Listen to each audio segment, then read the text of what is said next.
আপনার প্রিয় মানুষটার জন্য গিফট যদি নিজের হাতে বানিয়ে দেওয়া যায় তাহলে এর চেয়ে বেশি স্পেশাল গিফট অন্য কোনো কিছুই হবে না। আর সেই প্রিয় মানুষ যে কেউ হতে পারে, মা, বাবা, ভাই, বোন, লাইফ পার্টনার, যে কেউ হতে পারে। আর আজকে আমি একটা এমডিএফ বোর্ডে লাভ থিমের উপর ডেকোরেশন করব। এই জন্য আমি ফার্স্টে এমডিএফ বোর্ডটা কালার করে নিয়েছি। কালার করা শেষে এবার আমি একটা স্টেন্সিল বসিয়ে দিচ্ছি। স্টেন্সিল বসিয়ে আমি উপরে অ্যাশ কালার করে দিচ্ছি। ভালোভাবে চারিদিকে অ্যাশ কালারটা আমার লাগিয়ে নিতে হবে।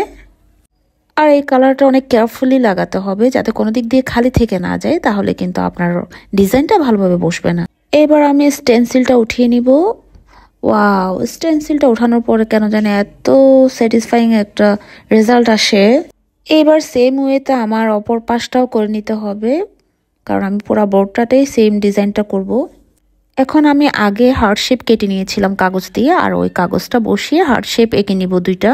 দেন আমি যে কাজটা করব টেক্সচার পেস্ট দিয়ে, এটা আমার জন্য অনেক কঠিন ছিল। আর আজকে কেন জানি আমাকে লাকে ফেভার করছিল না। আমার কাজটা আমি যেভাবে চেয়েছিলাম সেভাবে হচ্ছিল না। আমি নাজল দিয়ে হার্ট শেপটা ডিজাইন করার জন্য টেক্সচার পেস্ট ঢুকিয়েছিলাম পাইপিং ব্যাগে। ওই পাইপিং ব্যাগটা বারবার ছিঁড়ে যাচ্ছিল। যে কয়েকটা ঢুকিয়েছিলাম প্রত্যেকটাই ছিঁড়ে গিয়েছিল, যার কারণে আমার পারফেক্ট ফিনিশিংটা আসেনি। এরপর আমি স্টেন্সিল বসিয়ে এই লেখাটা লিখে নিয়েছি। যেহেতু আমার হ্যান্ড রাইটিং ভালো না, তাই আমি স্টেন্সিলের সাহায্য নিয়েছি। তারপর উপরের দিকে পার আর পাশ দিয়ে স্টোন লাগিয়ে দিয়েছিলাম। আর লেখাটা ছিল love is in the air and it smells like flower.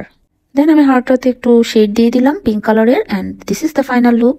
ও আচ্ছা, আমি হার্ট শেপের উপর একটু গ্লিটার দিয়ে দিয়েছিলাম। কেমন হয়েছে আমাকে জানাবেন। আর এরকম ক্রিয়েটিভ কাজ যদি দেখতে চান তাহলে আমার তানজানাস ক্রিয়েশনস চ্যানেলটি অবশ্যই সাবস্ক্রাইব করে দিবেন।